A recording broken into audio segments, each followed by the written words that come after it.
दोस्तों, अगर हम कोई भी काम करते हैं तो हमें ऊर्जा की बहुत ज्यादा जरूरत होती है। आप महसूस भी किए होंगे कि जब आप बीमार होते हैं तो आपकी ऊर्जा बहुत ही कम हो जाती है और आप चाह करके भी कोई काम नहीं कर पाते हैं। आप दिन रात बिस्तर पर ही लेटे रहते हैं और आपका बिस्तर पर से उठने का मन ही नहीं करता। और अगर आपकी ऊर्जा कम है तो आप पढ़ाई भी करेंगे तो आपको बहुत ही जल्दी नींद भी आ जाएगी। आपका पढ़ने लिखने का मन बिल्कुल भी नहीं करेगा और किसी भी कार्य में भी आपका मन नहीं लगेगा। आपको बहुत ही जल्दी थकावट लग जाएगी। इसलिए शरीर में ऊर्जा का होना बहुत ज्यादा जरूरी होता है। जिस इंसान के शरीर में जितनी अच्छी ऊर्जा होती है वह उतना ही चुस्त दुरुस्त और फुर्तीला होता है। उसका शरीर उतना ही अच्छे तरीके से काम करता है। लेकिन जिस भी व्यक्ति के अंदर ऊर्जा की कमी रहती है उसका मन बहुत ही निराश और हताश रहता है। वह चिंताओं में डूबा रहता है। उसका कोई भी काम करने का मन ही नहीं करता और उसे तमाम तरह की बीमारियां जकड़ लेती हैं। इसलिए शरीर में ऊर्जा का होना अति आवश्यक है। मित्रों, आज के इस वीडियो में हम ऊर्जा बढ़ाने के तरीकों के बारे में आपको बताऊंगा, जिसे जान और समझ लेने के बाद आप खुद अपने अंदर की ऊर्जा को बढ़ा सकेंगे और खुद आप तरोताजा महसूस करेंगे। आपके शरीर के अंदर फुर्ती आ जाएगी।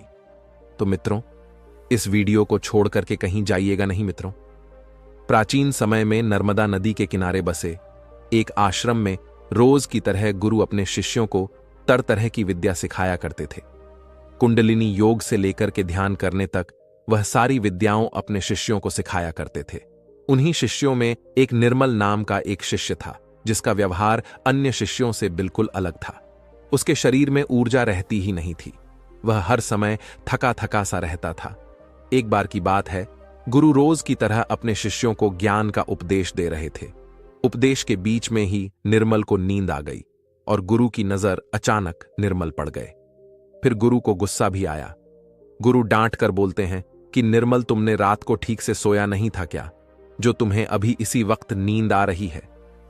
निर्मल घबरा गया और वह तुरंत नींद से जाग गया और फिर कहने लगा कि गुरुवर, माफ कीजिएगा, मैं रात को भी सोता हूं, फिर भी पता नहीं क्यों मुझे हर समय नींद आती रहती है। ऐसा लगता है कि शरीर में जान ही नहीं है। मैं बहुत जल्दी थक भी जाता हूं, चाह करके भी मैं कुछ कर नहीं पाता। गुरुवर, में पढ़ाई में भी बिल्कुल मन नहीं लगता। मैं तरह तरह के उपाय भी अपनाता हूं और फिर भी मैं सफल नहीं हो पाता। हर समय ऐसा लगता है कि हमारे शरीर की ऊर्जा को किसी ने छीन लिया है। गुरु कहते हैं कि निर्मल, तुम बिल्कुल भी घबराओ नहीं। आज तुम्हारे साथ साथ मैं सभी शिष्यों को शरीर की ऊर्जा बढ़ाने के तरीके बता रहा हूं, जिसे तुम सब ध्यान पूर्वक सुनना। गुरु कहते हैं कि शिष्यों, सिर्फ अच्छा भोजन करने से शरीर में ऊर्जा नहीं बढ़ती। शरीर में ऊर्जा बढ़ाने के कई सारे कारण होते हैं। गुरु कहते हैं कि आश्रम में जो अनाज की खेती होती है, तो क्या वह सिर्फ उसमें पानी डालने से ही अच्छी फसलें तैयार हो जाती हैं? क्या सभी शिष्य कहते हैं कि नहीं गुरुवर, उसमें तो खाद माटी के साथ साथ तमाम चीजें डालनी पड़ती हैं, तब जाकर के फसल अच्छी तैयार होती है? गुरु कहते हैं कि अगर खेतों में पौधों को सिर्फ पानी ही डाला जाए तो क्या फसलों की पैदावार अच्छी होगी? सभी शिष्य कहते हैं कि नहीं गुरुवर, ऐसे में तो फसलें मुरझा जाएंगी। गुरु कहते हैं कि ठीक उसी प्रकार हमारे शरीर की भी हालत होती है। अगर हम सिर्फ खाना ही खाएंगे, अच्छा, तो भी हमारे शरीर में ऊर्जा नहीं पैदा होगी। अच्छी ऊर्जा पैदा करने के लिए कई सारे तरीके होते हैं। उनमें पहला तरीका है, कम खाने की आदत डालो। सविशेष गुरु की इस बात को सुनकर के आश्चर्यचकित हो जाते हैं कि गुरुवर, अगर हम लोग बहुत कम खाना खाएंगे तो फिर हमारे शरीर में ऊर्जा कहां से आएगी? गुरु कहते हैं कि यही तो आज तक तुम सब समझ ही नहीं पाए। लोग सोचते हैं कि ज्यादा खाना खाएंगे तो शरीर में ताकत बढ़ेगी। ऐसा कुछ भी नहीं होता है। आप खाना पर्याप्त मात्रा में लीजिए, बल्कि मैं तो यह कहूंगा कि जितना आपको भूख है उससे थोड़ा कम ही खाइए। इससे क्या होगा कि जो आपके शरीर की प्राण ऊर्जा है वह भोजन को जल्दी से पचा देगी और जो बाकी ऊर्जा बचेगी वह आपके शरीर की टूटी फूटी कोशिकाओं की मरम्मत करने में मदद करेगी। इससे आपके शरीर की प्राण ऊर्जा को आपके शरीर की देखरेख करने के लिए बहुत समय मिल जाएगा। और आप जब खाना पर्याप्त मात्रा में लेते हैं, बहुत ज्यादा खाना नहीं खाते हैं, तो आपका शरीर हल्का रहता है और जब आपका शरीर हल्का रहेगा, खाना बहुत अच्छे तरीके से पच जाएगा, तो बाकी लोगों की अपेक्षा आप बहुत हल्का और ऊर्जावान महसूस करेंगे। गुरु कहते हैं कि जो लोग ज्यादा खाना खाते हैं, उनके शरीर की सारी ऊर्जा सिर्फ खाने को ही पचाने में लग जाती है और कई घंटों तक तो उनका खाना पचता ही रहता है और ठीक से उनका पाचन भी नहीं हो पाता। पेट उनका भारी भारी सा रहता है। लेकिन जो व्यक्ति कम खाते हैं, उनका पाचन बहुत ही जल्दी हो जाता है और फिर बचे हुई प्राण ऊर्जा शरीर की टूटी फूटी कोशिकाओं की मरम्मत करती रहती है। ऐसे लोग बहुत ही ऊर्जावान महसूस करते हैं। तुमने अजगर को तो देखा ही होगा। अजगर खाना खाने के बाद कई घंटों तक, या यूं कहे कि कई दिनों तक यूं ही स्वस्थ पड़ा रहता है। उसके शरीर की फुर्ती ही चली जाती है। ऐसे ही हम सबके साथ होता है। अगर हम ज्यादा खाना खाएंगे तो हमारे शरीर की सारी प्राण ऊर्जा पूरे दिन रात सिर्फ उस खाने को पचाने में लगी रहेगी। लेकिन अगर हम खाना पर्याप्त मात्रा में खाते हैं या जितना हमारी भूख है उससे कम खाते हैं, तो हमारे शरीर की बची हुई प्राण ऊर्जा हमारे शरीर की टूटी फूटी कोशिकाओं की मरम्मत करने में लग जाती है। गुरु कहते हैं कि पहले तो तुम सब यह करो कि जितना तुम्हें भूख है उससे थोड़ा कम खाओ और आज से ही इस रहस्यमय तरीके को अपनाना शुरू कर दो। इसका असर तुम्हें 1 हफ्ते में दिखने लगेगा। गुरु कहते हैं कि दूसरी बात जो तुम सबको याद रखनी है हमेशा ऊर्जावान बने रहने के लिए, वह यह है कि पौष्टिक भोजन खाओ।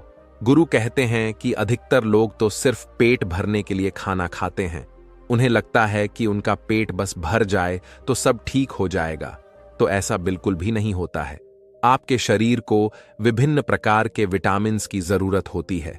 अगर आपके शरीर को पर्याप्त मात्रा में विटामिन्स नहीं मिलेगा तो धीरे धीरे आपका शरीर कमजोर पड़ने लगेगा।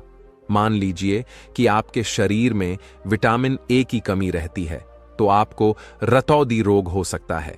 अगर आप अपने खाने में कैल्शियम की मात्रा नहीं लेते हैं तो इससे आपकी हड्डियां कमजोर हो जाएंगी और उनमें दर्द भी हो सकता है। हड्डियों को मजबूत करने के लिए सबसे अच्छा तरीका है कि आप दूध का सेवन करें और आप थोड़ा समय धूप में जरूर बिताएं। इससे क्या होगा कि विटामिन डी धूप में त्वचा के नीचे पर्याप्त मात्रा में बन जाएगी। सूर्य के प्रकाश में ही विटामिन डी का निर्माण होता है और उसका निर्माण आपकी त्वचा के नीचे होता है, जो आपके शरीर की हड्डियों को मजबूत बनाने में अति आवश्यक होता है। इससे आपकी त्वचा की चमक भी बढ़ती है और आप तंदुरुस्त भी रहेंगे। गुरु कहते हैं कि खाने में अच्छा और पौष्टिक भोजन लो और जितना ज्यादा हो सके प्राकृतिक भोजन खाओ। उससे तो तुम्हारा मन शांत रहेगा। गुरु कहते हैं कि शिष्य हमेशा ऊर्जावान बने रहने का तीसरा तरीका है व्यायाम करने की और ध्यान करने की आदत डालो। शिष्य कहने लगे, गुरुवर, यह तो हम प्रतिदिन करते हैं, इसमें कौन सी बड़ी बात है, यह तो सभी करते हैं। तभी फिर गुरु कहते हैं कि हां, बात तुम्हारी सही है, लेकिन अगर व्यायाम को और ध्यान को एक निश्चित समय पर ना किया जाए, जब मन में आया तब कर लिए, तो ऐसे करने से कोई मतलब नहीं होता है, बल्कि उसका शरीर पर बुरा असर तुम्हें देखने को मिलेगा। इसलिए सबसे ज्यादा जरूरी यह है कि व्यायाम और ध्यान को एक निश्चित समय में करो। गुरु कहते हैं कि प्रातः के समय व्यायाम शुरू करो। फिर होगा क्या कि तुम्हारे शरीर की ऊर्जा बढ़ने लगेगी और तुम्हारे शरीर में फुर्ती भी आने लगेगी, क्योंकि व्यायाम करने से शरीर के सभी अंग मजबूत होते हैं और उनके कार्य करने की क्षमता भी बढ़ती है। तो इससे तुम दिन में काफी समय तक ऊर्जा से भरे रहोगे, ऊर्जावान महसूस करोगे। जब धीरे धीरे ऊर्जा घटने लगेगी तो फिर अगला दिन आ जाएगा, तो तुम अगले दिन ठीक उसी समय पर व्यायाम करना, तुम्हारा शरीर ऊर्जा से भरा रहेगा। लेकिन सबसे ज्यादा जरूरी यह है कि व्यायाम और ध्यान को एक निश्चित समय पर करना, तभी इसका प्रभाव तुम्हें देखने को मिलेगा। और प्रतिदिन तुम सुबह और रात को जब सोने जाओ तो ध्यान में लीन हो जाओ। ध्यान की ताकत बहुत ही ज्यादा बड़ी होती है। ध्यान से तुम खुद के मन और मस्तिष्क को काबू में कर सकते हो। ध्यान से तुम्हारे शरीर की प्रक्रिया अच्छे तरीके से चलेगी। ध्यान में बहुत ताकत होती है। तुम सुबह और ध्यान की गहराइयों में जरूर जाना। गुरु कहते हैं कि शिष्यों, चौथा उपाय है अपने शरीर की ऊर्जा बढ़ाने का। वह यह है कि तुम्हें चिंता को अपने वश में करना होगा।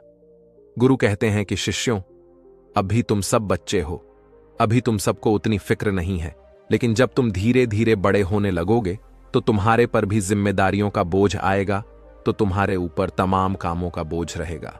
मैं यह नहीं कह रहा हूं कि तुम चिंता से हमेशा के लिए मुक्त हो सकते हो, लेकिन हां, अगर तुम समझकर चलो कि चिंता को कैसे रोका जाए, उसे कैसे अपने से दूर रखना है, उसे खुद पर हावी नहीं होने देना है, तो तुम बहुत ही समझदार व्यक्ति कहलाओगे। क्योंकि चिंता ही एक ऐसी बीमारी है जो तुम्हारे शरीर को हर वक्त जलाती रहती है। जो व्यक्ति जितना गहराई से और जितना अंदर से चिंता करता है, वह बहुत ही ज्यादा परेशान रहता है। उसके शरीर की ऊर्जा को चिंता खुद छीन लेती है, और जिसके जीवन में चिंता ज्यादा है वह मानसिक रूप से भी बीमार रहता है। इसलिए तुम सबको चिंता पर काबू पाना होगा। चिंता करने से ना तो हमारा भविष्य बदलता है और ना ही हमारा भूतकाल। चिंता सिर्फ और सिर्फ हमारे शरीर को हमसे छीन ले जाती है, हमारे सुख चयन को हमसे छीन ले जाती है। इसलिए जिस चीज को लेकर तुम्हें चिंता हो रही है, एक बार गौर से ध्यान में बैठ करके उसे देखने की कोशिश करो कि क्या वाकई में वह बात चिंता करने लायक है कि या नहीं। तब तुम पाओगे कि तुम 70 से 80 पर तो चिंता बेफजूल की बातों को लेकर के सोच रहे हो, जिनका कि वास्तव में कोई मतलब नहीं है। जिस भी बात को तुम जितना ज्यादा पकड़ कर रखोगे, वह बात तुम्हें बहुत ही ज्यादा सताएगी। इसलिए जो हो रहा है उसे होने दो, क्योंकि अगर तुम्हारा शरीर स्वस्थ रहेगा, तुम ऊर्जावान बने रहोगे, तो तू चिंता से भी निपट लोगे। इसीलिए शिष्यों, अगर तुम्हें ऊर्जावान बने रहना है तो चिंता को अपने काबू में करना होगा, और इसके लिए आप प्रतिदिन ध्यान और व्यायाम की क्रिया जरूर शुरू करो। गुरु कहते हैं कि हमेशा ऊर्जावान बने रहने का 5वां नियम है समय की गति के अनुसार चलो। शिष्य कहते हैं कि गुरुवर, यह बात कुछ ज्यादा समझ में नहीं आ रही है कि समय की गति के अनुसार क्या होता है। गुरु कहते हैं कि जब सुबह होती है तो चहचहाना लगती है, पौधों के फूल खिल जाते हैं, पत्तियां हरी भरी हो जाती हैं, वह भी सूर्य के प्रकाश में अपने भोजन का निर्माण करने लगती है, कलियां भी खिलने लगती हैं और चारों तरफ पेड़ पौधे ऊर्जा से भर जाते हैं। इसी प्रकार तुम्हारा शरीर भी होता है। अगर सूर्य निकलने से पहले तुम नहीं उठते हो बिस्तर से, तो तुम्हारे शरीर की ऊर्जा कम होने लगती है। प्रकृति के साथ खुद को तालमेल बनाकर चलो। जब सूर्य उगता है उससे पहले तुम सब अपने बिस्तर से उठ जाओ, और जब सूर्य अस्त होने लगता है तो उस समय भी तुम सब सोने चले जाओ। अगर तुम सब सही काम को सही समय पर करते हो तो तुम्हारा शरीर हमेशा ऊर्जावान बना रहेगा।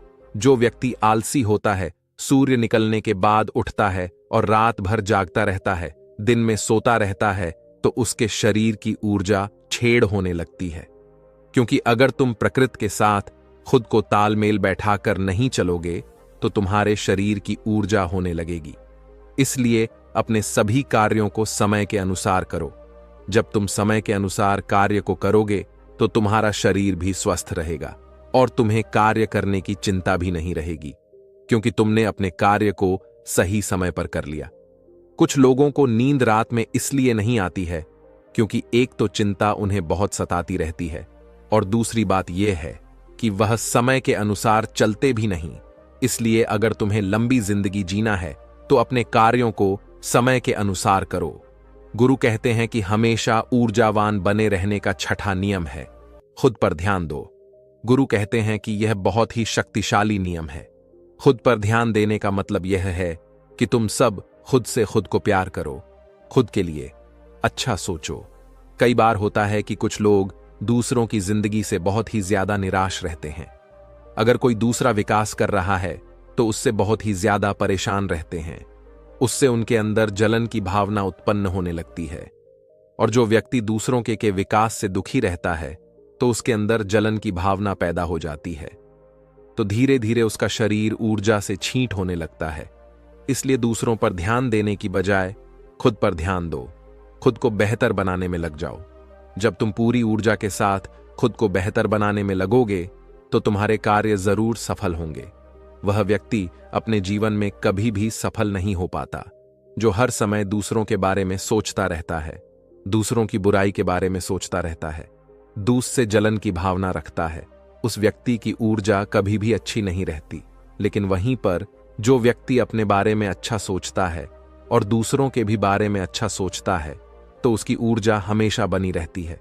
इसीलिए अपनी ऊर्जा को अगर बढ़ाना है तो खुद के बारे में अच्छा सोचो और खुद से बहुत प्यार करो।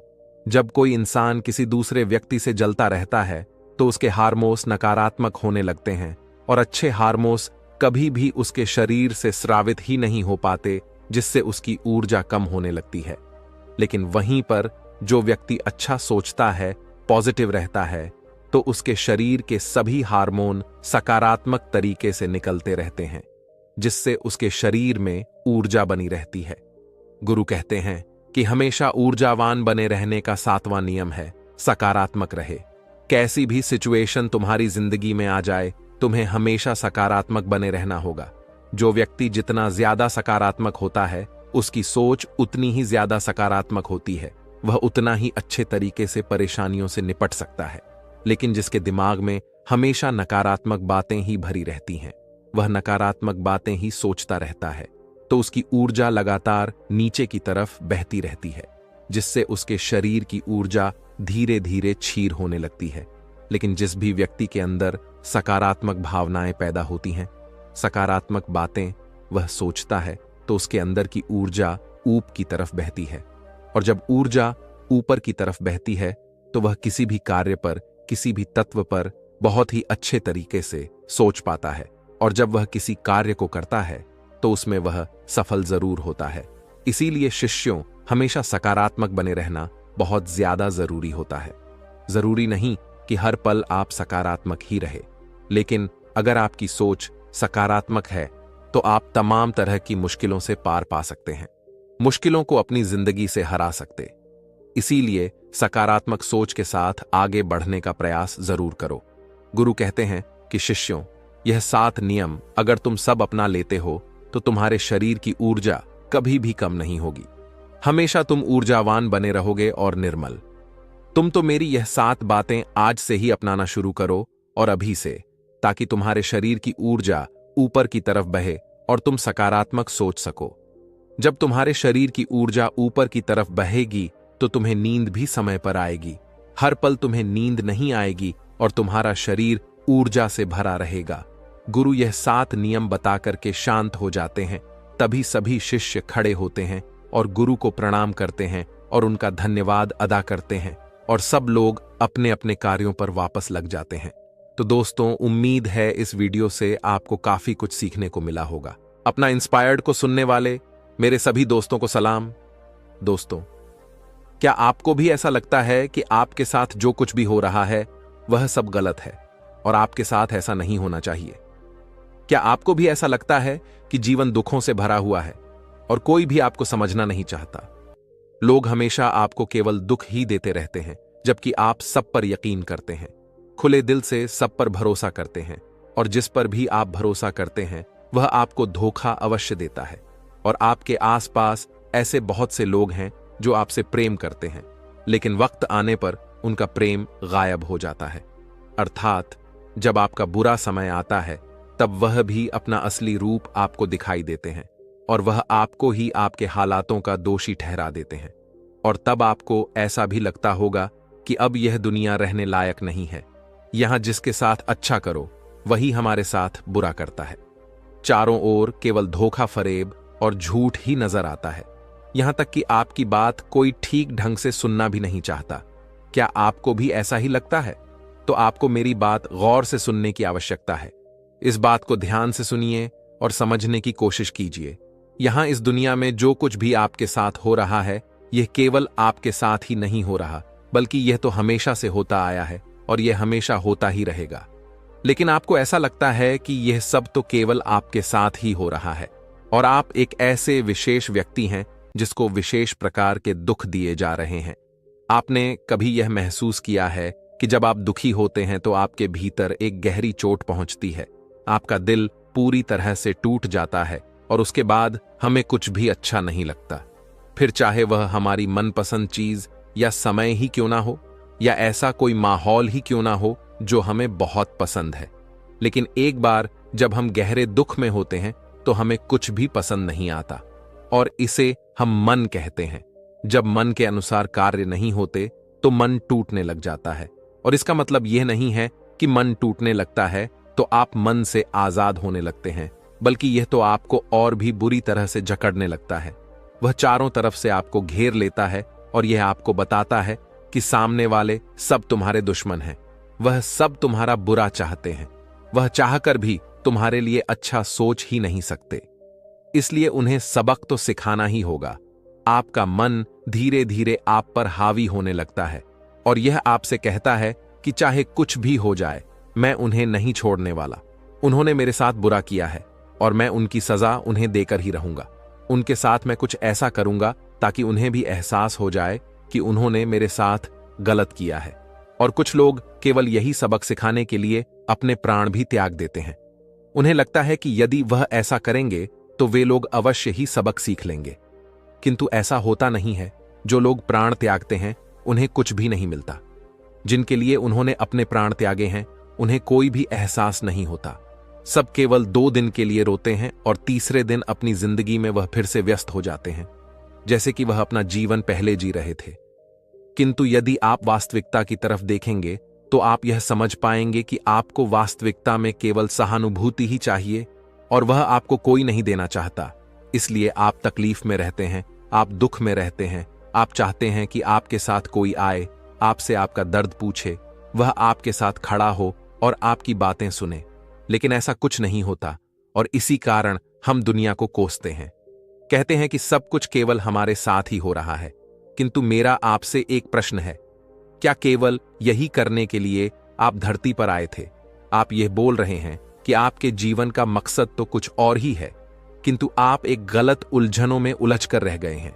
आपको यहां से निकलना होगा, क्योंकि 99% लोग इन्हीं उलझनों में रह जाते हैं और वह अपने जीवन में कभी कुछ अलग नहीं कर पाते, कभी कुछ अच्छा नहीं कर पाते। किंतु मैं आपसे यही चाहता हूं कि आप कुछ अलग सोचें, कुछ अलग करें, क्योंकि बात तब अच्छी होगी जब आप इस जीवन का सही उपयोग कर पाएंगे।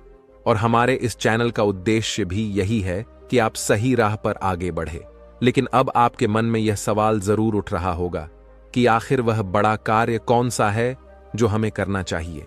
आखिर वह बड़ा काम क्या होता है, क्या है जो आप अपने जीवन में बड़ा कर सकते हैं?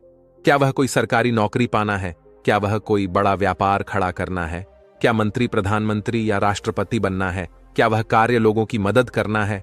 या फिर धर्म जाति के बारे में चिल्ला चिल्ला कर अपना जीवन समाप्त कर लेना है? या फिर कोई ऐसा आविष्कार करना है जिससे लोग आपको सदियों तक याद रखें, आपका नाम इतिहास में दर्ज किया जाए? आखिर इनमें से वह कौन सा कार्य है जिसे आप बड़ा कह सकते हैं और जो आपके जीवन को सार्थक बना सकता है, जो आपको इस भीड़ का हिस्सा होने से बचा लेता है, जो अंधों की इस दुनिया में आपको आंख वाला बनाता है? तो इसका बड़ा ही सीधा और सरल जवाब है, वह जो आप करना चाहते हैं, जो आपकी नजरों में सर्वोत्तम है, अर्थात जो आप बनना चाहते हैं, जो आप करना चाहते हैं, वह आप बन सकते हैं। और जो कुछ भी आप चाहे वह सब कर सकते हैं। आपको कोई रोकने वाला नहीं, और यदि कोई आपको रोक सकता है तो वह आप केवल खुद ही है जो अपने आप को कुछ भी होने से रोक लेते हैं, क्योंकि आप ही अपने आप से कहते हैं कि नहीं, मैं यह नहीं कर सकता, मेरे पास इतने साधन नहीं हैं, उसके पास तो बहुत कुछ है मेरे लिए, तो यह बहुत कठिन है, मैं यह सब नहीं कर पाऊंगा। ऐसा तो कोई लाखों वर्ष में एक ही इंसान होता है जो कुछ बड़ा कर पाता है। मैं वो नहीं हूं। मेरे पास भला क्या है? मैं तो बेचारा किस्मत का मारा हूं और लोग मुझे हमेशा सताते रहते हैं, मेरी कोई मदद नहीं करता। अब मेरा कुछ नहीं हो सकता। किंतु आप यह भूल रहे हैं कि जो कुछ भी आप अपने आप से कह रहे हैं, यह सारी बातें नकारात्मक हैं, और जब ये आपके मन पर हावी हो जाती हैं, तब आपका मन भी केवल नकारात्मक दिशा की ओर ही आगे बढ़ता है, और फिर आप चाहकर भी सकारात्मकता की उस रोशनी में जा नहीं पाते। और यह नकारात्मक विचार आपके शरीर से आपकी ऊर्जा और शक्ति को पूरी तरह से नष्ट कर देते हैं। और जो कुछ भी हम बनना चाहते थे, हम जो कुछ भी करना चाहते हैं, वह करने से हम खुद को ही रोक लेते हैं। किंतु आपने देखा होगा कि कुछ लोग ऐसे भी हैं जो अपने जीवन में वही करते हैं जो वह करना चाहते हैं, और उसका केवल एक ही कारण है, क्योंकि वह अपने आप से सकारात्मक बातें करते हैं। वह सकारात्मक ऊर्जा और शक्ति का उपयोग करते हैं।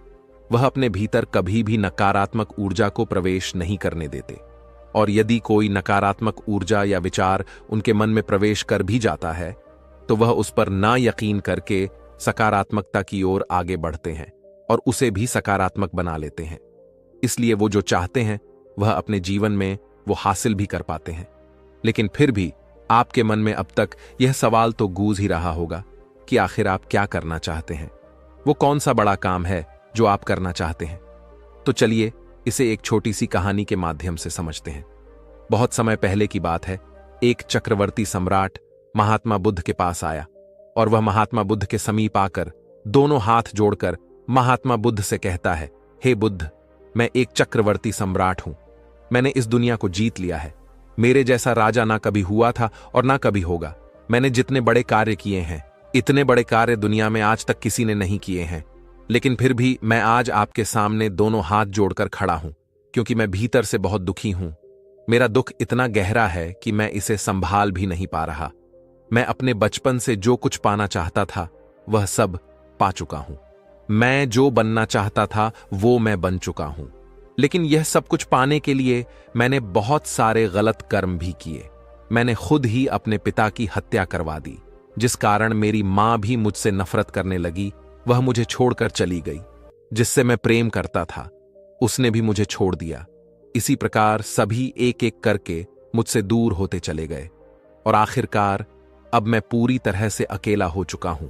और अब यदि कोई मेरे पास है तो वह सब मेरे शत्रु हैं। वह सभी मेरी मृत्यु की आस लगाए बैठे हैं।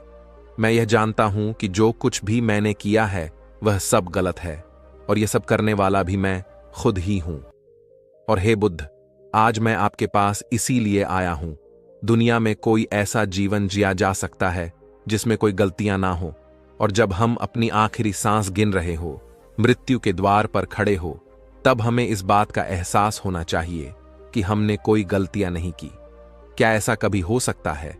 उस चक्रवर्ती सम्राट की सारी बातें महात्मा बुद्ध ने ध्यानपूर्वक सुनी और फिर वह उस चक्रवर्ती सम्राट से कहते हैं, हे राजन, जीवन जिसमें गलतियां ना हो केवल मुर्दों का ही हो सकता है, क्योंकि मुर्दे ना तो कोई कर्म करते हैं और ना ही उनसे कोई गलतियां हो सकती हैं।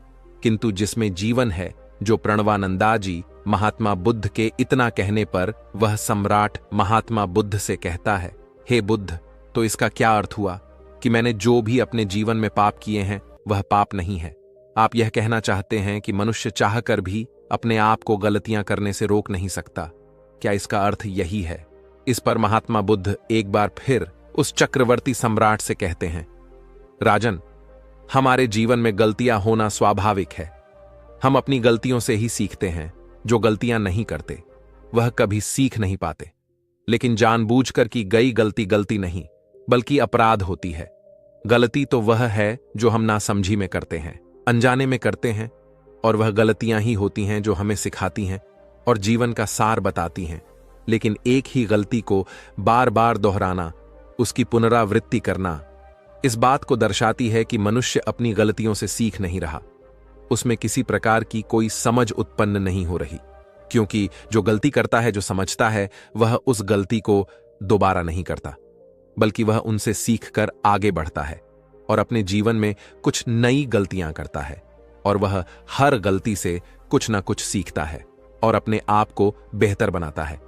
किंतु इस दुनिया में अधिकांश मनुष्य गलतियां तो करते ही हैं और फिर उन गलतियों को बार बार दोहराते रहते हैं। वह यह जानते हैं कि ऐसा करके उन्हें कोई भी लाभ नहीं होने वाला, किंतु फिर भी वह अपने आप को रोक नहीं पाते, क्योंकि वह अपने मन के वशीभूत है और उस कार्य को बार बार करते ही रहते हैं। और वास्तविकता में यही पाप है, यही अधर्म है। इस पर वह चक्रवर्ती सम्राट महात्मा बुद्ध से कहता है, हे बुद्ध, आप सही कहते हैं। मैं इस दुनिया में जो भी सबसे बड़ा कार्य कर सकता था वह मैंने कर लिया है। मैं इस दुनिया का सबसे बड़ा सम्राट हूं और इस धरती पर अब मुझसे बड़ा कोई सम्राट नहीं। मेरा नाम इतिहास में दर्ज हो चुका है। क्या इससे भी बड़ा कोई कार्य किया जा सकता है जिसे पूरा करके मैं अपने जीवन को धन्य बना सकूं? इस पर महात्मा बुद्ध मुस्कुराए और उस चक्रवर्ती सम्राट से कहते हैं, राजन, तुमने बड़ा से बड़ा कार्य कर लिया है, किंतु क्या मेरा एक छोटा सा कार्य कर सकते हो? इस पर वह सम्राट महात्मा बुद्ध से कहता है, बताइए बुद्ध, कौन सा कार्य है? मैं वह कार्य अवश्य ही कर दूंगा। इस पर महात्मा बुद्ध उस सम्राट से कहते हैं, राजन, तुम्हारे लिए तो यह बहुत तुच्छ सा काम है। तुम्हें कोई बड़ा कार्य नहीं करना, बस तुम्हें मेरे लिए इस भिक्षा पात्र में भिक्षा मांग कर लानी है। बस इतना छोटा सा कार्य है, क्या तुम मेरे लिए यह कर पाओगे? इस पर वह सम्राट महात्मा बुद्ध से कहता है, यह कैसे हो सकता है? मैं इस राज्य का सम्राट हूं, भला मैं कैसे भिक्षा मांग सकता हूं?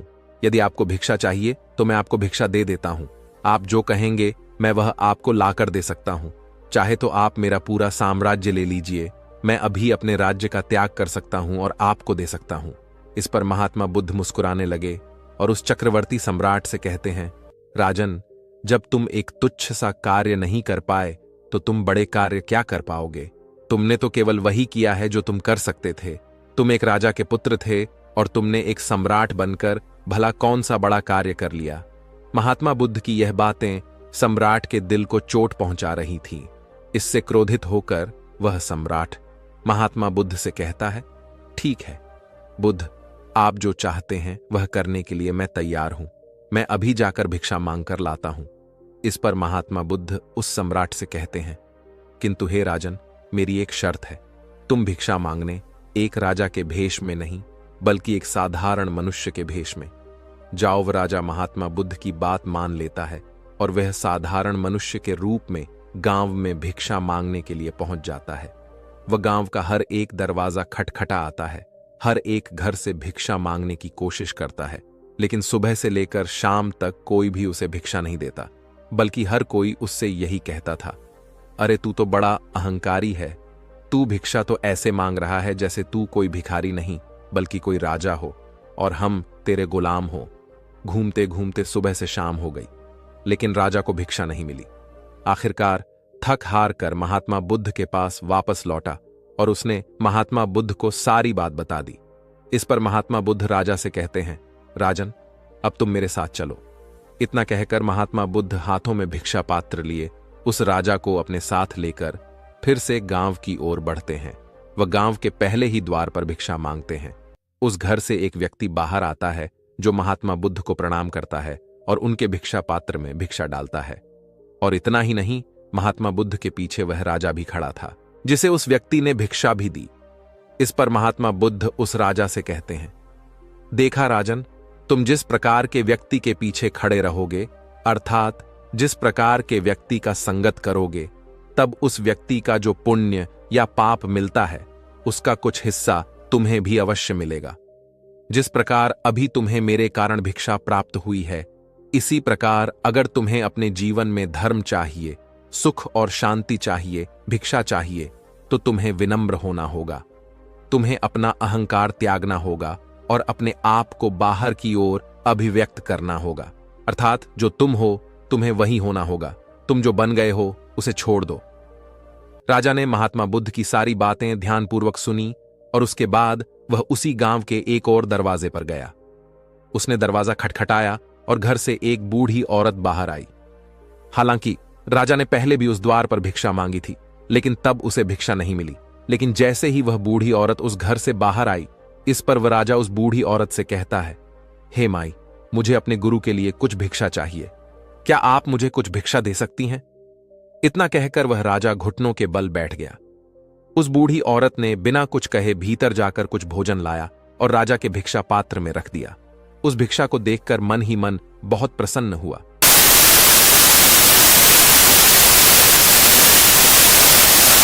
वह तुरंत खड़ा हुआ।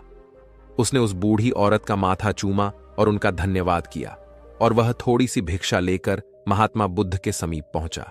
उसे देखकर ऐसा प्रतीत हो रहा था मानो वह अपने जीवन की सबसे कीमती वस्तु महात्मा बुद्ध को सौंपने जा रहा हो।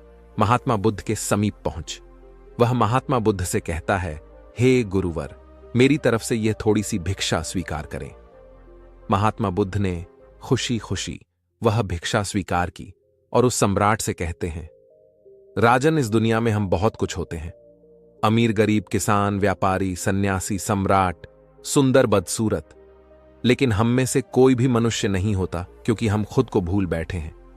एक सम्राट होना कोई बड़ा कार्य नहीं है, बड़ा कार्य है मानव होना, मानवता को निभाना, अपने आप को जानना और जागरूकता में जीना। एक मनुष्य का जीवन ऐसा ही है, किंतु हम अपने जीवन को भूल बैठे हैं और इसे बेवजह ही बर्बाद कर रहे हैं, जबकि हमें ऐसा करना नहीं चाहिए। किसी को दोष देने में, किसी से नाराज होने में, किसी को नीचा दिखाने में या ऐसी बातें करने में जिनका जीवन से कोई मतलब ही ना हो, तो ऐसे में हम अपनी ऊर्जा का एक बहुत बड़ा हिस्सा बेवजह ही खराब कर रहे होते हैं। दुखी होने की, यदि किसी के पास सही वजह है तो उसे दुखी होना चाहिए। यदि किसी के पास चिंता करने की एक सही वजह है तो उसे चिंता भी करनी चाहिए। लेकिन लोगों को यह समझाने में अपना जीवन बर्बाद मत करो कि तुम क्यों हो, क्योंकि लोग तुम्हें कभी नहीं समझेंगे। वह तुमसे यह जरूर कहेंगे कि मैं तुम्हें समझता हूं, किंतु दूसरे दिन वही तुमसे कहेंगे कि तुम मुझे नहीं समझते। ये समझने और समझाने का खेल यूं ही चलता रहेगा और इसमें अपना समय बर्बाद करना फिजूल है, क्योंकि इस प्रकार तो आपका पूरा जीवन ही व्यर्थ हो जाएगा। ये इनकार और टकराव का जो खेल है, ये तो जीवन भर यूं ही चलता रहेगा, किंतु जो भी इसके पार जाएगा वही अपने जीवन को समझ पाएगा, वही अपने जीवन का सही उपयोग कर पाएगा और वही अपने जीवन में कुछ बड़ा कर पाएगा। आगे महात्मा बुद्ध उस सम्राट से कहते हैं, हे राजन, यदि तुम्हें जीवन में कुछ बड़ा करना ही है तो अपने आप को समझो, अपने आप को बेहतर बनाओ। महात्मा बुद्ध कहते हैं, दरिद्रता गरीबी मुझे पसंद नहीं। मनुष्य को कर्मठ होना चाहिए, हमेशा कोशिश करते रहना चाहिए और जीवन को बेहतर बनाना चाहिए। इतना कहकर महात्मा बुद्ध शांत हो गए और वह सम्राट भी अब अपनी गलतियों को जान चुका था। उसे भी इस बात का एहसास हो चुका था कि उसने जीवन में अब तक कोई भी बड़ा कार्य नहीं किया जिसके लिए वह आज तक अहंकार कर रहा था। उसने महात्मा बुद्ध को प्रणाम किया और वह महात्मा बुद्ध की राहों पर आगे की ओर बढ़ चला। दोस्तों, यदि आप भी अपने जीवन में कुछ बड़ा करना चाहते हैं तो महात्मा बुद्ध के इन उपदेशों का पालन जरूर कीजिएगा। देखिएगा कि आपका भी मन शांति और सुकून से भर जाएगा। उसके बाद आपको किसी चीज का कोई दुख ना होगा, ना ही कोई परेशानी होगी। दोस्तों, हमारे जीवन का एक बहुत ही बड़ा रहस्य है और वह है मृत्यु। हम जितना जीवन के लिए उत्सुक नहीं होते, हम उससे कहीं ज्यादा उत्सुक मृत्यु के लिए रहते हैं। इसलिए हमने बहुत सारी चीजें मृत्यु के साथ जोड़ रखी हैं। हां, यह बात और है कि हम मृत्यु से डरते हैं, इसीलिए हमने मृत्यु के बाद के जीवन के बारे में भी एक विश्वास बना रखा है। परंतु आप यह भूल जाते हैं कि मृत्यु जितना बड़ा रहस्य है, उससे भी कहीं बड़ा रहस्य यह जीवन है जो आप जी रहे हैं। हम सभी यह अच्छी तरह से जानते हैं कि कोई चीज है तो वह नष्ट हो जाएगी, और यह इतना बड़ा रहस्य नहीं है। बड़ा रहस्य तो यह है कि कोई चीज कैसे है, उसने जन्म ही क्यों लिया और वह नहीं क्यों हुई।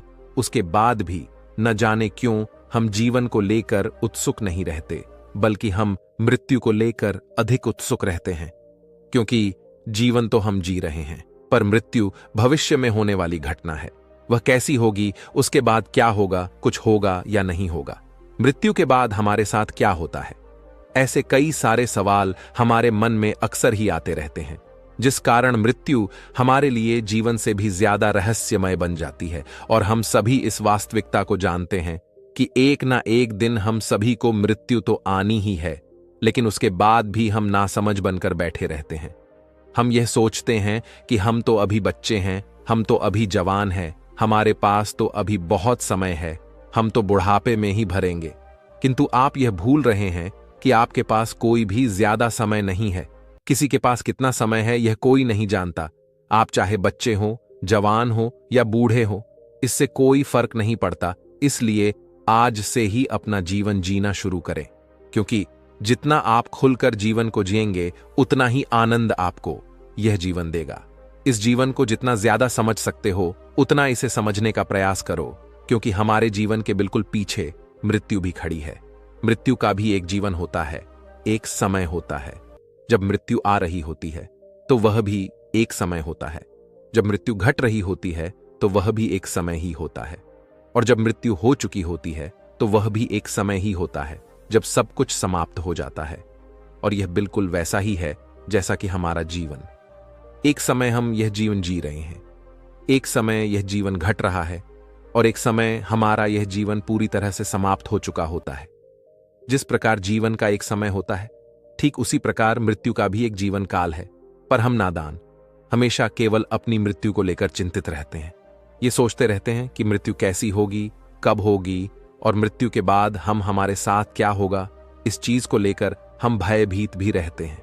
लेकिन जो आज हमारे पास है, अर्थात हमारा जीवन, हम उस पर ध्यान ही नहीं देते। हम तो केवल आने वाली उस घटना के बारे में सोच रहे होते हैं जो हमारे साथ कब घटित होगा, इसके बारे में हम नहीं जानते। और आज की इस कहानी में हम इसी बारे में चर्चा करने वाले हैं। तो यह कहानी बहुत ही महत्वपूर्ण होने वाली है। इस कहानी को अंत तक जरूर सुनिए। बहुत समय पहले की बात, एक नगर में एक गुरु रहा करते थे। उनका एक शिष्य भी था। वह शिष्य हमेशा ही भिक्षा मांगने के लिए पड़ोस के नगर में जाया करता था। एक दिन की बात है, वह भिक्षा मांगकर नगर से वापस लौट रहा था। तभी उसे रास्ते में एक पेड़ पर एक बहुत ही सुंदर चिड़िया दिखाई दी। वह चिड़िया बहुत ही मनमोहक थी, जिसे देखकर वह शिष्य वहीं पर थम गया। उसकी आवाज भी बहुत मधुर थी। वह शिष्य खड़ा होकर उस चिड़िया को देख ही रहा था कि तभी अचानक उस चिड़िया की मृत्यु हो गई। एक जहरीले सांप ने उसे अपना निवाला बना लिया। यह देखकर वह शिष्य बहुत दुखी हुआ। उसकी आंखों से आंसू बहने लगे। वह चाहकर भी उस चिड़िया के लिए कुछ न कर सका। बस अपना शोक प्रकट करके वह वहां से आगे की ओर बढ़ चला। वह दुखी हो होकर जब अपने मार्ग से आगे बढ़ रहा था, तभी उसने कुछ ही दूर बाद देखा कि एक मां अपने छोटे बच्चे की मृत्यु पर रो रही थी। रोते रोते उस मां का बुरा हाल हो चुका था। लेकिन जब उस शिष्य ने उस बच्चे की ओर देखा जो मृत्यु शैया पर लेटा था, उसका चेहरा देखकर ऐसा प्रतीत होता था मानो वह अभी उठकर बोल पड़ेगा। किंतु वह अब चुप हो चुका था। अब वह कुछ नहीं बोल सकता था और वह उसके लिए कुछ नहीं कर सकता था। वह चुपचाप आश्रम आया और वह दिन भर उदास ही रहा। उसके मन में हमेशा वही सारे विचार चल रहे थे, लेकिन उसने अपने गुरु से कुछ न कहा। अगले दिन फिर से वह भिक्षा मांगने के लिए पड़ोस के नगर में गया। जब वह भिक्षा मांगकर वापस लौट रहा था, तब उसने एक बूढ़े व्यक्ति को अपनी अंतिम सांस गिनते हुए देखा और वह भी अचानक मृत्यु को प्राप्त हो गया। इन सभी चीजों से शिष्य का मन बहुत घबराने लगा था। उसके मन में कई सारे प्रश्न उठने लगे थे। वह यह समझ नहीं पा रहा था कि आखिर यह मृत्यु क्या है और यह क्यों आती है। उसे अब मृत्यु से भय लगने लगा था। वह वापस आश्रम की ओर आ ही रहा था कि तभी उसने देखा आश्रम से कुछ ही दूर पर एक व्यक्ति पेड़ पर चढ़कर लकड़ी काट रहा था और लकड़ी काटते काटते अचानक उसका पैर फिसल गया और वह जमीन पर आ गिरा। उसके सर पर गहरी चोट लगी थी। आसपास के कुछ लोगों ने उसे पानी पिलाया, लेकिन पानी पीते पीते ही उसने अपना दम तोड़ दिया। यह देखकर शिष्य और भी भयभीत हो चुका था। उसे कुछ भी समझ नहीं आ रहा था कि आखिर वह क्या करे। भीतर से वह बहुत दुखी हो चुका था। उसके सामने यह जो सारी घटनाएं घट रही थीं, सभी घटनाओं को लेकर उसके मन में कई सारे सवाल उत्पन्न हो रहे थे। वह बहुत दुखी भी था और वह इन सभी प्रश्नों के उत्तर चाहता था। इसीलिए वह इसी तरह अपने आश्रम पहुंचा। उन गुरुवर ने जब अपने शिष्य को इस प्रकार दुखी देखा, तो वह अपने शिष्य से कहते हैं, क्या बात है भंते, तुम कई दिनों से मुझे दुखी नजर आ रहे हो। मैंने तुम्हें हमेशा हंसते खेलते देखा है, लेकिन कुछ दिनों से मैं देख रहा हूं कि ना तो तुम ढंग से खाते पीते हो, ना ही चैन से सोते हो। हमेशा बस उदास और दुखी ही नजर आते हो। भंते, दुख तुम्हारे चेहरे पर अच्छा नहीं लगता। आखिर बात क्या है? इस पर उस शिष्य ने अपने साथ बीती हुई वह सारी घटनाएं अपने गुरु को बताई और अपने गुरु से प्रश्न करते हुए कहता है, हे गुरुवर, एक व्यक्ति अपना पूरा जीवन केवल अपने परिवार के लिए ही जीता है। वह अपने परिवार के लिए खुशियां बटोरना चाहता है। वह चाहता है कि उसके परिवार को कभी किसी चीज की कोई कमी ना हो और इसके लिए उससे जो बन पड़ता है वह सब करता है। वह उसके लिए दिन रात मेहनत करता है, अथक परिश्रम करता है, लेकिन अचानक एक दिन वह मृत्यु को प्राप्त हो जाता है। यह बात मेरी समझ में नहीं आ रही। हम सभी जन्म लेते हैं और हम सबका जीवन मृत्यु तक जाता है, पर मृत्यु तो बुढ़ापे में आती है। फिर आखिर कुछ लोग इस तरह से बचपन में ही क्यों मर जाते हैं? कुछ लोग अकस्मात ही मृत्यु को प्राप्त हो जाते हैं। किंतु हे गुरुवर, मृत्यु तो बुढ़ापे में आनी चाहिए और सबकी मृत्यु बुढ़ापे में ही तो लिखी है। फिर आखिर कुछ लोग इस तरह समय से पहले ही मृत्यु को क्यों प्राप्त हो जाते हैं? इन सभी का क्या कारण है गुरुदेव?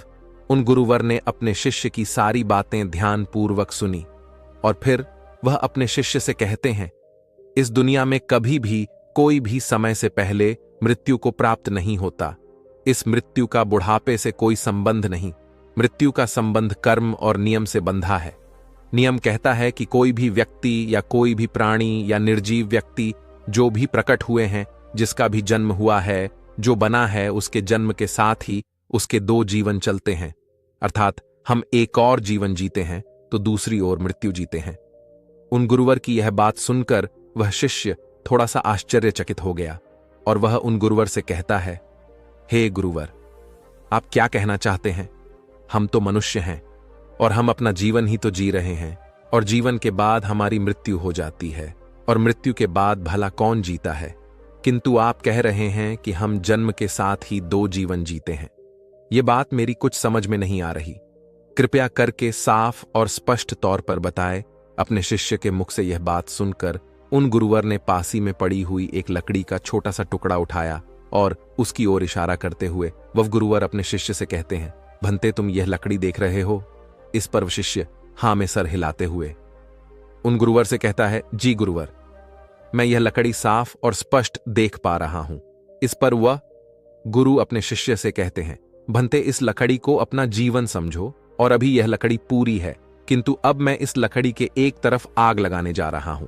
और इतना कहकर उन गुरुवर ने उस लकड़ी की एक सिरे पर आग लगा दी और फिर उस शिष्य को समझाते हुए कहते हैं, भंते, यह जो आग है यह जीवन है। इस जीवन की आग में हमारा जीवन लगातार जलता ही रहता है। और उस आग की ओर इशारा करते हुए वह उस शिष्य से कहते हैं, ठीक इस आग की तरह इस लकड़ी की तरफ देखो। यह लकड़ी किस प्रकार जलकर छोटी होती जा रही। वह शिष्य उस लकड़ी की तरफ ध्यान से देखने लगा। धीरे धीरे उस लकड़ी का एक सिरा तेजी से जलता रहा और वह जलते जलते आखिरकार वह लकड़ी एक छोटे आकार की हो गई। इस पर गुरु अपने शिष्य से कहते हैं, भंते, यह जितना हिस्सा इस लकड़ी का जल चुका है यह मृत्यु का जीवन है, और ये जो जितना हिस्सा अभी बचा हुआ है यह हमारा जीवन है जिसे हम जी रहे हैं। किंतु धीरे धीरे लकड़ी का यह जो बचा हुआ हिस्सा है यह भी जलकर राख हो जाएगा और हमारा जीवन और भी छोटा हो जाएगा, और फिर एक समय ऐसा भी आएगा जब हम मृत्यु को प्राप्त हो जाएंगे, और यही वह समय होगा जब मृत्यु पूरी हो जाएगी। अर्थात एक ओर से जीवन मृत्यु की ओर यात्रा करता है और दूसरी ओर मृत्यु जीवन की ओर यात्रा करती है, अपने गुरु के मुख से। यह सुनकर वह शिष्य उन गुरुवर से एक बार फिर प्रश्न करते हुए कहता है, हे गुरुवर, आपने जो कुछ भी कहा वह सत्य है, परंतु जन्म के साथ ही जीवन मृत्यु की ओर और मृत्यु जीवन की ओर बढ़ता है। परंतु कुछ लोग अकाल ही मृत्यु को प्राप्त हो जाते हैं।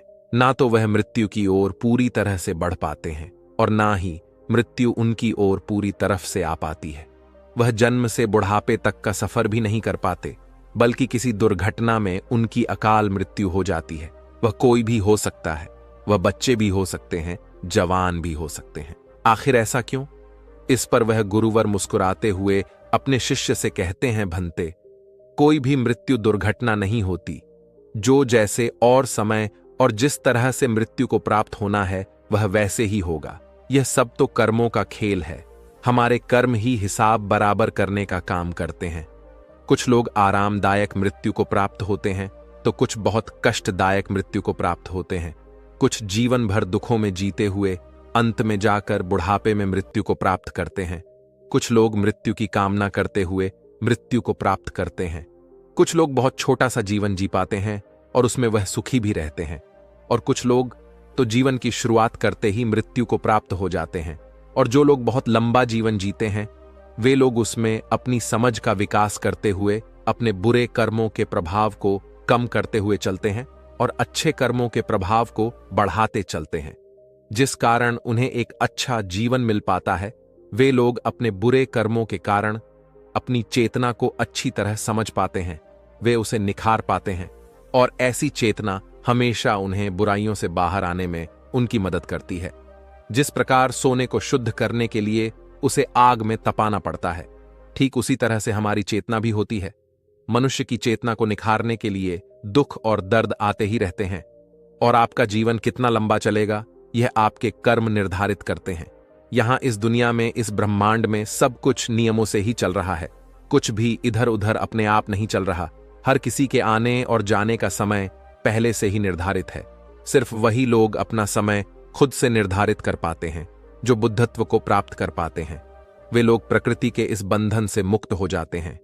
आगे गुरु अपने शिष्य को चेतावनी देते हुए कहते हैं, किंतु एक बात और याद रखना, जो लोग बुद्धत्व को प्राप्त कर लेते हैं वह प्रकृति के बंधन से छूट तो जाते हैं, किंतु वह कभी भी प्रकृति के नियम में हस्तक्षेप नहीं करते, बल्कि वह तो प्रकृति। वह शिष्य एक बार फिर उन गुरुवर से प्रश्न करते हुए कहता है, किंतु हे गुरुवर, यह तो अन्याय ही हुआ। न कोई मनुष्य है जो बुढ़ापे तक अपना जीवन जीता है और कोई बचपन में ही मृत्यु को प्राप्त हो जाता है। इस पर वह गुरुवर एक बार फिर मुस्कुराने लगे और अपने शिष्य से कहते हैं, भंते चलो पहले भोजन बना लेते हैं। आगे वह अपने शिष्य से कहते हैं, भंते पहले थोड़ा आटा लो और उसमें बिना पानी मिलाए उसे गूंदने का प्रयास करो। इस पर वह शिष्य उन गुरुवर से कहता है, किंतु गुरुवर, बिना पानी के मैं आटा कैसे गूंथ सकता हूं और बिना पानी के रोटियां कैसे बनेंगी? यदि आटे को गूंथा है और रोटियां बनानी है तो उसमें पानी तो मिलाना ही पड़ेगा ना।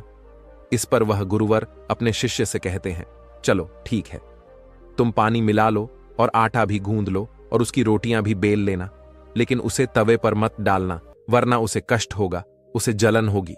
इस पर वह शिष्य एक बार फिर उन गुरुवर से कहता है, किंतु हे गुरुवर, जब तक मैं रोटियां बेलूं नहीं और उन रोटियों को तवे पर डालूंगा नहीं, तब तक भला रोटियां कैसे बनेंगी, हमारा पेट कैसे भरेगा? यदि हमें रोटियां खानी है तो मुझे यह सब तो करना ही पड़ेगा ना। इस पर वह गुरुवर अपने शिष्य को समझाते हुए कहते हैं, भंते, मैं भी तो तुम्हें यही समझाने का प्रयास कर रहा हूं। यह प्रकृति हमारे साथ कुछ ऐसा ही तो करती है। हमारे बुरे और अच्छे कर्मों के आधार पर हमें गूंथा जाता है, हमें दुख और दर्द के तवे पर डालकर तैयार किया जाता है ताकि हम वह हो सके जो हमें होना चाहिए। जिस प्रकार एक आटे और रोटी में फर्क होता है, ठीक उसी प्रकार समय आने पर हम मृत्यु को भी प्राप्त हो जाते हैं ताकि हम अपने सही रूप को प्राप्त कर सके, सही आकार में ढल सके। इस पर वह शिष्य एक बार फिर उन गुरुवर से प्रश्न करते हुए कहता है, हे गुरुवर, आपने जो कुछ भी कहा वो मुझे सब समझ में आ रहा है, किंतु अब भी मैं आपसे कुछ पूछना चाहता हूं। इस पर वह गुरुवर अपने शिष्य से कहते हैं, पूछो, क्या सवाल है तुम्हारा? इस पर वह शिष्य उन गुरुवर से कहता है, हे गुरुवर, मैंने देखा है जो लोग अच्छे कर्म करते हैं, जो लोग ईमानदार होते हैं, वह भी तो जल्दी मृत्यु को प्राप्त हो जाते हैं, जबकि बुरे और अपराधी जो लोगों को कष्ट देते हैं, लोगों को पीड़ा देते हैं, उनका जीवन बहुत लंबा होता है। क्या यह अन्याय नहीं है? इस पर वह गुरुवर जोर से हंस पड़े और अपने शिष्य से कहते हैं, भंते, इस बात का कोई अंत नहीं है। तुम सवाल पूछते जाओगे और मैं तुम्हें उत्तर देता जाऊंगा। इसका एक ही समाधान है कि तुम इसे अपने आप से, अपने अंतर्ध्यान से, अंतर्मन से समझने का प्रयास करो, इसे अपने आप से जानो और उसके बाद जो तुम्हें पूछना होगा तुम पूछ सकते हो। उसका उत्तर मैं तुम्हें अवश्य दूंगा। आगे वह गुरुवर अपने शिष्य को समझाते हुए कहते हैं, भंते, नहीं आए, खासकर एक लंबा जीवन जीने तो बिल्कुल भी नहीं। मनुष्य के इस शरीर को लंबी अवधि तक चलाना हमारा मकसद कभी नहीं था और ना ही है। हम तो इस धरती पर एक मकसद के लिए आते हैं। जैसे ही वह मकसद पूरा हो जाता है, हमारा जीवन भी समाप्त हो जाता है और हम वापस लौट जाते हैं। जैसे कुछ मजदूर कोई मकान बनाते हैं, मकान बन जाने के बाद उनका कार्य पूरा हो जाता है और फिर वहां से उन्हें जाना ही पड़ता है। इसी प्रकार कर्म और नियमों के आधार पर हम अपने मकसद को पूरा करते हैं और जब हमारा मकसद पूरा हो जाता है तब हमें यहां से जाना ही पड़ता है। और इसके लिए हमारा जीवन बड़ा हो या छोटा, यह मायने नहीं रखता। इस पर वह शिष्य उन गुरुवर से एक बार फिर प्रश्न करते हुए कहता है, हे गुरुवर, अभी अभी आपने कहा कि हम एक मकसद के लिए आते हैं और जब हमारा मकसद पूरा हो जाता है तो हमें यहां से जाना ही पड़ता है। लेकिन जो हम बुरे कार्य करते हैं, जो हम बुरे कर्म करते हैं, क्या वह भी प्रकृति का कोई मकसद है जो वह हमारे द्वारा पूरा करवाती है? इस पर वह गुरु अपने शिष्य के इस प्रश्न का जवाब देते हुए कहते हैं, भंते, प्रकृति का अपना कोई मकसद नहीं होता, वह तुम्हारे ही सबसे बेहतर बनाने की चेष्टा में लगी रहती है। जब उसे लगता है कि तुम्हें गूंद कर रोटी बना देनी चाहिए तो वह अवश्य ही ऐसा ही करती है। और अगर आटा ही खराब हो, अर्थात यदि तुम्हारे कर्म ही खराब होंगे, तब वह तुम्हारे द्वारा तुम्हारा मकसद पूरा कैसे करवा सकती है। तब वह तुम्हें सुधारने में लग जाती है। वह तुम्हारे द्वारा कुछ ऐसे कर्म करवाती है ताकि तुम समझ सको कि तुम किस मकसद के लिए इस धरती पर आए हो, और इसके लिए वह तुम्हें दुख और तकलीफें भी देती है।